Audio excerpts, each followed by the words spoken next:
Je ne sais pas si j'ai chaud ou si c'est mon blush qui fait rouge, mais j'ai bonne mine.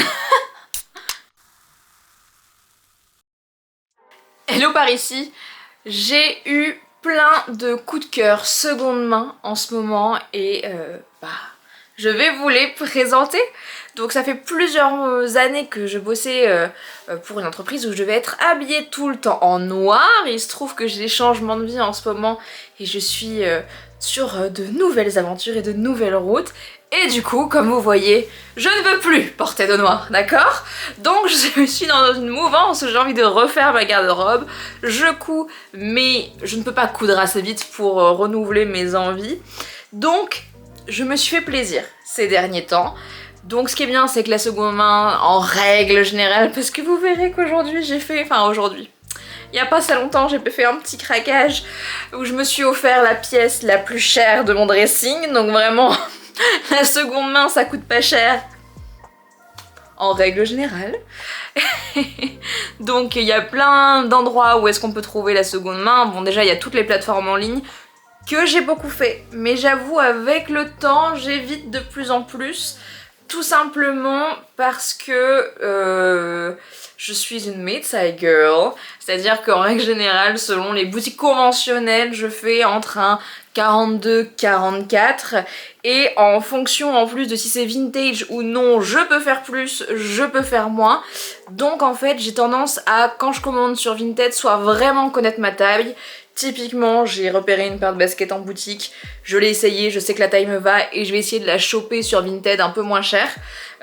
Soit faut que ce soit vraiment un énorme coup de cœur ou que je connaisse parfaitement ma taille chez l'enseigne en question, sinon j'ai tendance à pas trop sauter le pas. Pour moi, essayer c'est beaucoup mieux et j'ai un vrai plaisir et j'ai retrouvé un vrai plaisir à aller chiner, que ce soit dans des fripes, dans des ressourceries, à Emmaüs, dans des salons du vintage aussi j'ai pu faire, même j'ai hâte que la saison des vides-greniers recommence, surtout que j'ai pour l'instant en tout cas enfin des week-ends, donc j'en profite à fond, j'en profite pour voir mes amis et faire ça avec eux, chose que j'avais dû mettre de côté malheureusement ces dernières années. Donc je vais vous montrer mes petites trouvailles. Donc comme je dis, il y en a pour tous les budgets, il y en a de 20 centimes à... je vous montrerai ça plus tard, je garde un peu suspense, je fais en sorte que la vidéo vous donne envie jusqu'au plus longtemps possible. Donc... déjà, le premier événement où je suis allée, c'est le salon du vintage. J'habite à Bordeaux, donc je vais vous parler de Bordeaux et ses alentours.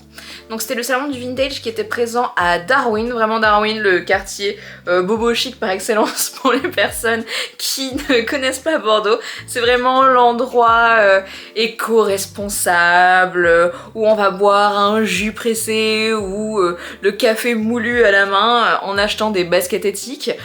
Donc je rigole, c'est vraiment un endroit super sympa. Le salon du vintage à Darwin. Est-ce que j'y retournerai? Pas forcément. Je suis contente d'y être allée. L'événement en soi était pas très onéreux, il me semble que c'était 5 € l'entrée. Et après il y a des exposants, mais je trouvais pas qu'il y en avait énormément, d'où le fait que j'y retournerai peut-être pas forcément. Malgré tout ça, j'ai quand même trouvé des petites pépites. En fait, moi, ma manière de chiner, alors bien sûr, il va y avoir les coups de cœur. Donc, bon ça, quand on y a un coup de cœur, finalement, il faut toujours céder à ses coups de cœur, sinon on le regrette. Et sinon, j'ai une liste un peu de choses que je veux trouver. Ce que je suis heureuse, c'est que ce dernier mois, à avoir chiné, j'ai quasiment trouvé toutes les choses que je cherchais. Dans les choses que je cherchais, il y avait un petit haut ou une robe type un peu chinoise, asiatique. Il y avait une veste de chantier bleue en bon état et à un prix abordable. Il y avait également toute la trend qu'il y avait il y a quelques années, blouson avec de rallye de course, avec tous les écussons, ça j'adore et je m'en cherchais. Et bombers aussi qui taille bien parce que j'ai toujours l'impression que sur moi ça fait soit, vu que je fais 1m60, la jeune écolière, c'est à dire que ça me rajeunit de 10 ans, mais bon enfin j'ai pas forcément envie d'avoir l'air de 19 ans, donc ça ne me fait pas forcément, soit c'est plafateur parce que ça me tombe pile sur les hanches, soit c'est trop court, soit c'est... Bon, j'ai jamais trouvé la pièce qui me fait de l'œil même si j'en cherche une. Je cherchais également un beau trench, Donc, et spoiler alerte, j'ai trouvé toutes les pièces qui m'ont envie en ce moment. Donc ça, je suis trop contente. Donc pour commencer, on reprend, je m'éparpille, ce salon du vintage. J'ai malgré tout trouvé de super belles choses. On va commencer par mon premier coup de cœur. C'est le petit haut inspiration chinoise. Je vous montrerai évidemment plein de vidéos portées. Donc on a ce sublime tissu. Franchement, il est en relativement bon état. Donc on a ce magnifique tissu un petit peu vert émeraude. Toutes les attaches sont en super état. La seule chose, c'est qu'on a des petits boutons pression qui, elles, font un peu vieillot. Mais écoutez, le bonheur de la couture, c'est qu'on va changer tout ça. Donc pour 2 € en plus, je vais rajouter des petits boutons pression et ça sera très bien. Ce n'était pas l'affaire du siècle, très sincèrement. Je crois que ce petit haut m'a coûté 25 €. Je sais que beaucoup de personnes pourraient crier comme quoi 25 € pour des fringues déjà portées, c'est cher. En effet, c'est pas la pièce la plus donnée. Maintenant, en fait, quand des revendeurs de seconde main font un tri sélectionné, ont les vêtements qui sont lavés, qui n'ont plus cette vieille odeur de mamie finalement, et qu'ils ont pris soin des vêtements, ça ne me dérange pas de mettre un petit peu plus pour des pièces que je cherche depuis un moment. Et un petit haut comme ça, j'en cherche depuis un moment, parce qu'en fait, justement, ça a fait partie de mes erreurs vintage que j'ai commandées. Mais faisant un 42, 44, j'ai déjà un peu de hanche, donc trouver un haut taillé pour des asiatiques qui sont souvent très menus, j'ai du mal à trouver, et d'autant plus que j'ai de la poitrine, donc voilà, vraiment c'était pas le combo gagnant avec ce petit style, mais ça y est, j'ai enfin trouvé ça, je suis trop contente. Vraiment, je vais le saigner, je pense, dès que les beaux jours vont arriver. Puis cette couleur, mais c'est incroyable. Je suis vraiment trop refaite. Je vais pouvoir...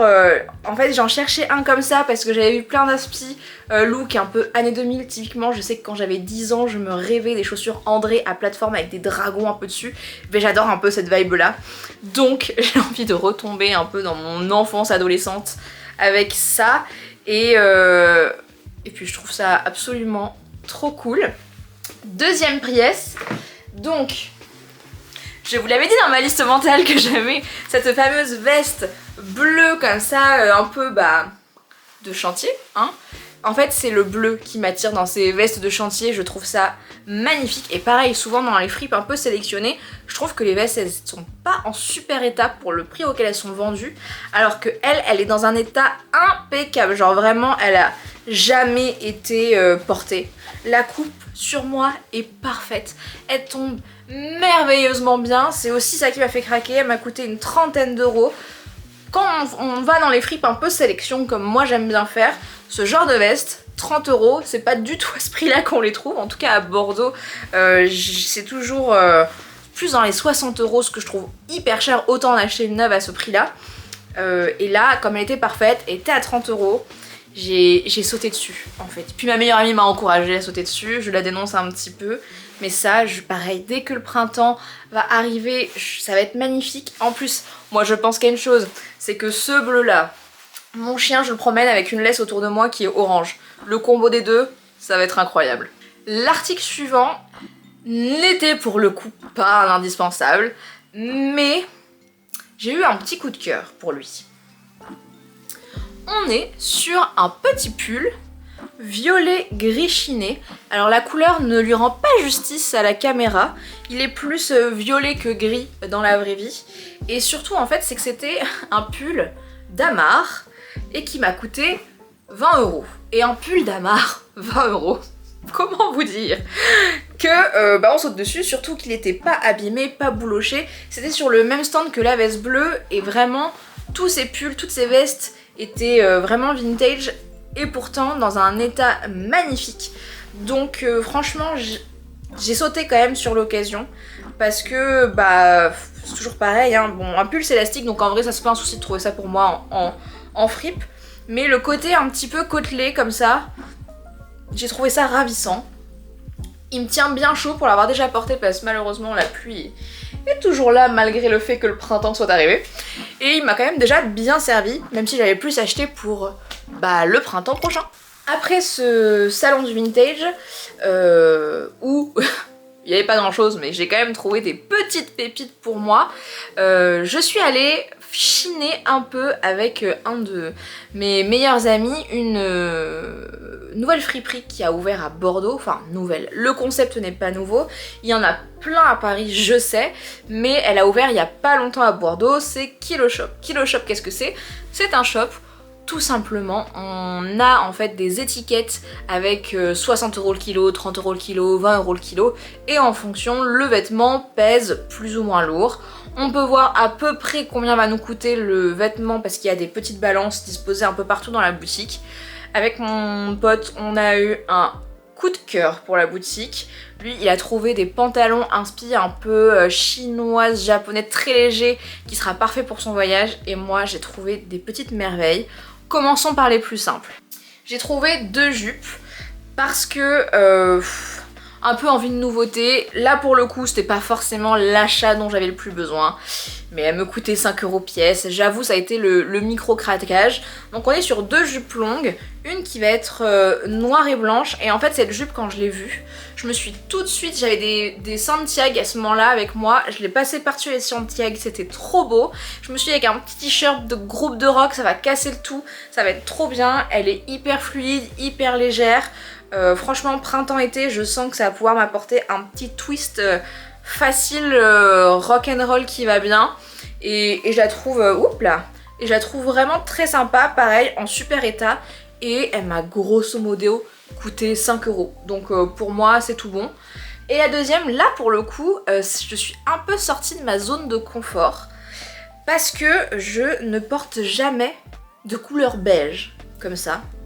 Mais là en fait c'est un mélange de beige et de bleu marine foncé, on n'est pas vraiment sur un noir, et le contraste des deux, je me suis dit en vrai, pourquoi pas. On est aussi sur une jupe qui est très longue comme la suivante, mais qui va être un petit peu plus près du corps, parce que je pense qu'à la base c'était pas, il n'y a pas de taille qui est affichée, mais je ne pense pas que c'était une jupe prévue pour un 42, donc forcément pour moi ça fait un petit peu plus proche du corps. Et je me disais que ce combo de couleurs, ça pouvait changer. Et même après, si je pense à l'upcycler un tout petit peu, je pense qu'avec une fente ajoutée devant, ça serait particulièrement sympa avec un petit chemisier. Ça ferait quelque chose d'un petit peu plus élégant. Donc je me tâte à la transformer dans les jours à venir. Mais en tout cas, je me dis, en fait voilà, pour 5 €, je sors de ma zone de confort, j'essaie de nouvelles choses. Pourquoi pas après tout? Est-ce que je vous la montre maintenant, ma veste un peu pépite?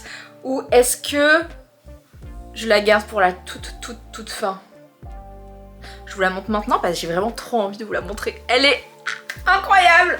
Vraiment, pour moi, il faut vraiment se dire que ce vêtement, c'est le vêtement le plus cher que j'ai dépensé de l'argent pour. C'est vraiment une pièce qui est unique, qui, je pense, je ne sais pas par quel moyen, vient des États-Unis. Il se trouve qu'en plus mon chéri m'a gentiment raconté sa petite histoire, je ne la connais absolument pas, moi je l'ai vue, je me suis dit elle est trop cool, je l'achète. J'ai un coup de cœur intersidéral pour, elle est incroyable. C'est une veste, vous n'êtes pas prêts, c'est une veste de rallye en forme de bombers. On regroupe 2 trucs dont j'avais envie, logoté, attention, M&M's. Est-ce qu'elle est pas incroyable? Oh non mais j'en suis dingue, j'en suis amoureuse. Je ne fais que la porter depuis que je l'ai avec moi. Elle est magnifique, pareil c'est pas du tout une couleur que j'ai dans ma garde-robe. Vous allez voir plein d'images mais je l'enfile tellement je l'aime. On est, même si ça ne se voit pas du tout à la caméra, sur une couleur qui est entre le marron et le violine, avec tous les détails multicolores sur les manches, sur les petits... j'ai oublié, on va dire les poignets. Incroyable, le col il est iconique. Derrière, non mais on a le gros M&M's avec des gants de rallye. Et en fait mon chéri m'a expliqué que elle venait très certainement, parce que bon moi j'y connais rien, il m'a expliqué ça, ça m'a fait rire, parce que moi ça m'a parlé tout de suite, il m'a dit tu vois Cars, et bah ça vient sûrement de la même chose. Donc en gros des voitures qui font des tours comme ça, et bah ça vient sûrement d'une équipe qui était sponsorisée par M&M's. Et il y a le nom du pilote derrière. J'en suis dingue. Et puis surtout on voit que c'est une veste pour homme. Vous savez pourquoi? Il y a une poche à l'intérieur. Nous mesdames, on n'a pas ce genre de privilège. Donc il y en a une deuxième. J'avais pas vu. Incroyable. Vraiment, je suis refaite. Je l'aime, mais tellement d'amour, je la mets en permanence. Toujours pareil, meilleur outfit dans l'ascenseur avec les laisses de mon chien. Le orange va très bien avec cette veste. On voit qu'en ce moment je suis beaucoup à la maison et que ma seule sortie c'est se promener mon chien. Donc attention, mesdames et messieurs, cette veste a eu la modique somme de 145 €. Ça me fait un peu mal de le dire, surtout que c'était pile quand je venais de démissionner de mon travail que je me suis offert cette beauté. Vraiment, argent très mal placé à ce moment-là. Mais j'avais besoin de me faire plaisir, j'avais besoin de... Voilà, de me dire que j'avais sauté une grande étape et que j'allais vers de nouvelles choses et que je me récompensais, en quelque sorte. Et en vrai, je l'aime tellement cette veste, elle est vraiment iconique et je sais que je vais énormément la porter et que même si jamais un jour je m'en lasse, je vais la garder dans un placard, je vais la ressortir et je vais l'aimer de nouveau. Enfin, voilà, vraiment c'est un amour. Et le prix peut paraître extrêmement cher pour une pièce déjà portée. Mais on est sur une pièce qui n'a pas un seul défaut, pas une seule tache, pas un seul fil qui part. Elle est doublée, elle est à la fois chaude et froide. Pour l'avoir portée quand il faisait froid, il faisait chaud. Elle coupe hyper bien le vent et c'est vraiment un modèle unique. Et le prix vient du fait vraiment que bah c'est un modèle unique. Voilà, et quand on veut l'unique, ben ça a un prix et c'est aussi pour ça qu'on fait de la couture. Enfin je dis ça vu que j'en fais beaucoup et que plein de vidéos parlent de ça sur ma chaîne, mais on sait que la couture n'est pas un loisir qui fait qu'on a des vêtements moins chers. C'est un loisir qui fait qu'on a des vêtements au même prix que les autres mais uniques. Donc ça a un prix. Et après pour finir les dernières trouvailles, c'est un petit endroit qui devient de plus en plus cher à mon cœur. Alors faut partir de Bordeaux, là pour le coup, faut partir dans les Landes même, allant à Contis et exactement dans le village de Mésos où il y a une ressourcerie qui s'appelle le Grenier de Mésos. C'est un endroit que j'aime beaucoup aller avec ma maman et là-bas on fait des trouvailles incroyables. Déjà le lieu est très mimi foncièrement, c'est vraiment le même principe qu'un Emmaüs. Et j'y trouve toujours des petites pépites, que ce soit autant vestimentaires que de la vaisselle, que des livres. Je me suis trouvé également d'autres petites pépites en vêtements. Alors je me suis trouvé un petit haut, un peu esprit années 70 au niveau du motif. Pas du tout vintage pour le coup, vu que c'est un pro mode, mais qui est en relativement bon état. Faudrait lui passer un petit coup de boulocheuse ou de rasoir et ça marchera très bien. Il est hyper confortable, extensible, les couleurs j'adore, c'est totalement my vibe. Un petit pantalon large, des Santiago et ça va rendre hyper bien. Je suis hyper à l'aise dedans et il m'a coûté 2 €. Donc j'ai envie de dire pourquoi s'en priver. Sinon, dans un achat vraiment réussi, pareil. Alors c'est pas le trench de mes rêves, mais un trench. On est sur un trench vintage. Ce qui m'a fait un peu hésiter, c'est la couleur. En fait, comme je vous dis, là j'ai pris beaucoup de marron, alors que le marron c'est pas ma couleur de base. Enfin, c'est pas ma couleur, c'est pas la couleur que je porte, j'en ai pas. Mais en même temps, je me suis dit t'en as pas, donc c'est le moment d'en prendre. Et en même temps, il a de très beaux détails. Il a des surpiqûres sur les épaules qui le rendent vraiment très élégant. Le col qui est vraiment très beau avec pareil une double surpiqûre. C'est vraiment un trench qui est vintage, bah on le voit à l'étiquette hein, il est vraiment... il est d'époque, il faut le dire. Il avait même la petite ceinture qui allait avec. Et puis ce qui m'a fait pas longtemps hésiter parce que je trouve que malgré tout il est très grand. Enfin il est grand. Très grand. Il est grand au niveau des épaules. Je sais que les trench quand ils sont oversize c'est vraiment ce que je cherchais. Mais comme il est très rigide, il est pas très fluide, je trouve que ça se voit l'effet un peu épaule grande. Mais en même temps je mets un gros pull dessous, du coup je suis hyper confort. Donc... Et puis à 3 €. est-ce qu'on hésite vraiment longtemps à 3 €? Un trench vintage. Non, en fait, tu le prends. Tu le prends même s'il n'est pas exactement parfait comme celui que tu aurais cherché. À l'occasion, si je trouve mon trench parfait, et bah je l'achèterai, j'aurai 2 trenchs différents. Ou alors j'irai rendre celui-ci à la ressourcerie et il fera plaisir à quelqu'un d'autre. C'est comme ça un peu que j'aime penser en ce moment. C'est tout pour ce petit haul. Pas si petit, mais c'est juste que en ce moment j'ai tellement trouvé de belles choses que j'avais envie de vous le partager pour qu'en fait les personnes qui sont pas du tout accoutumées à ça aient peut-être envie en fait de s'y plonger un petit peu, même si malheureusement ça fera peut-être moins de trouvailles pour moi, mais je pense que la seconde main fait quand même partie des choses qu'il faut inclure un peu dans notre quotidien, comme savoir d'où viennent nos vêtements, savoir comment sont faits nos vêtements. C'est pour ça que j'aime autant la couture échinée. J'ai une petite question pour les derniers survivants. Il y a plein de sites de seconde main de tissus. Mais quand je dis de seconde main de tissus, c'est soit des déstockages de tissus neufs, soit même de personnes qui vont chiner des tissus dans des ressourceries, à Emmaüs, sur des brocantes pour les revendre. Je suis un peu tentée de tester ce genre de site, mais je sais pas trop ce que ça vaut. Est-ce que vous, ça pourrait vous intéresser que je fasse une petite séance de test de ces méandres d'internet? Sur ce, merci d'avoir regardé, n'hésitez pas à vous abonner, d'activer la petite cloche si vous avez bien envie de me voir un petit peu plus souvent. Passez une agréable journée, la bise!